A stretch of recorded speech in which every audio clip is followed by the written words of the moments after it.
Hello, and welcome to the 13th episode of the Corny universe. In the last episode, we discussed what humans represent on the universal scale, serving as the bridge between biology and the world of ideas, concepts, and thought, as the bridge between the material world and the immaterial world. Now, I hope you remember what we discussed in episode 11. Humans like to think that the outer reality is something they have no control over in order to wash their hands clean of having to take responsibility for what they experience. With this new insight, it becomes clear that in actuality, because the human network superimposes ideas, concepts, and thoughts over their material reality, they are very much responsible for what happens to them. Now, let's look at how this works on the individual level to understand how it works on the collective level. For instance, imagine if you're a human that has a job which is very dear to you. Your colleagues play a practical joke on you and say that your boss is about to fire you. If you believe them, all of your stress, your tensions, your apprehension, your fear of confronting your boss and losing your job will translate into biological effects, which might manifest as a stomachache, sweatiness, dizziness, headache, nausea, vomiting, and more. How does this work?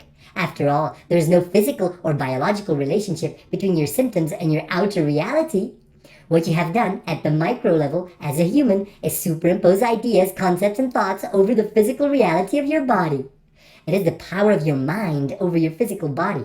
Scientists call that many names, including the placebo effect, where a positive belief in the power of a fake medicine can help you heal, and the nocebo effect, where a negative belief can further deteriorate your physical health. The exact same principles apply at the macro level. The collective beliefs humanity holds superimpose themselves on top of their outer reality. Thus, from the beginning of time, humans have unconsciously experienced on the outside the result of their collective beliefs. Every single event that you experience on the outside is like an invitation for humans to decide whether they are happy with the state of their current belief system or whether they would like to change it.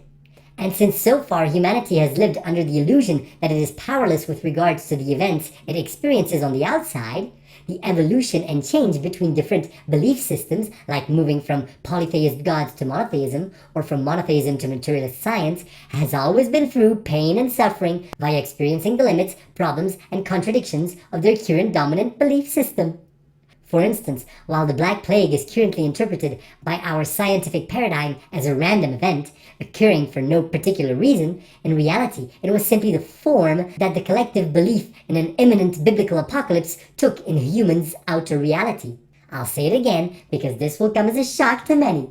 Since most humans in the Middle Ages were persuaded via their fear-mongering priests that an apocalypse or world-ending event was imminent, those collective beliefs superimposed themselves on top of their outer reality and manifested themselves as the Black Plague.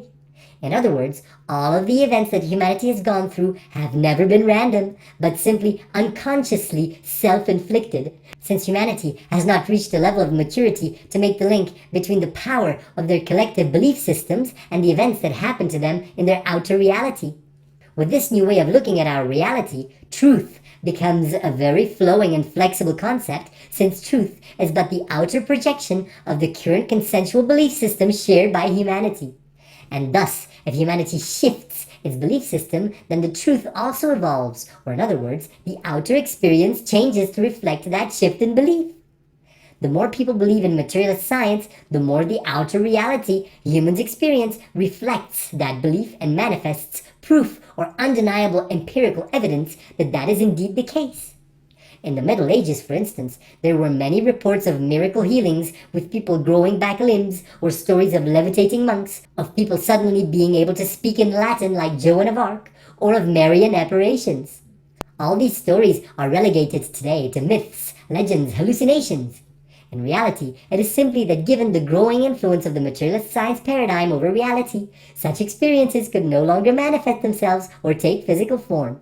It is the same at the micro level. Once your colleagues tell you that they pranked you and that you are not going to be fired, your beliefs change, your emotions change, and all the physical symptoms you have superimposed on your body also gradually disappear. In the same way, as humanity moves from believing in monotheist religions to materialist science, miracles, which are incompatible with the materialist science belief system, simply disappear from your outer reality. Well, of course, this is only partly true because humanity never completely abandons their older belief systems. It works in the same way as your computer operating systems. Even when you update to a new version, that new version is built on top of an older one. For instance, you can still access your command line interface, which is a remnant of MS-DOS, a very old operating system inside your modern Windows interface. And so today, miracles simply take the form of spontaneous remissions. And we all know how those work. Spontaneous remissions never happen when a patient is in a hospital, monitored 24/7 by various instruments and under the constant surveillance of doctors who are absolutely convinced that materialist science is the ultimate truth.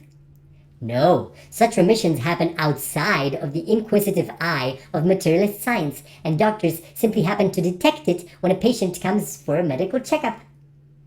The predominant belief in materialist science is actually what limits and restricts human experience of a much larger reality and creates a kind of uniformity in your human experience.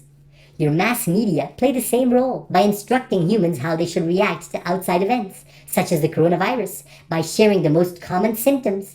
It is like a giant placebo effect at the collective level, where humans superimpose over their bodies the symptoms that the mass media have identified, creating a kind of positive feedback loop or self-fulfilling prophecy which normalizes the human experience of an event like the coronavirus, preventing people to have a unique and individual experience.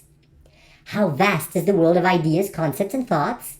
Well, just close your eyes and let your imagination run free. In what dimension do you think you are when you are dreaming?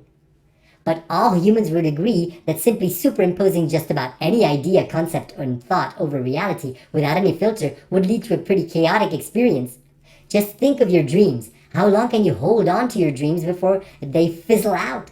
Before they turn into something weird or crazy or chaotic and then you wake up?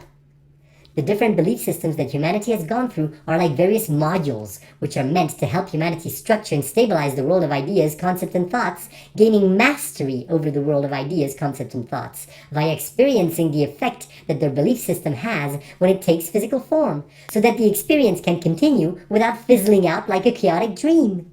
In the next episode, we'll look into the succession of the different belief systems and the logic behind them. Don't forget to like, share, and subscribe so you can follow Corny further down the rabbit hole. Bye!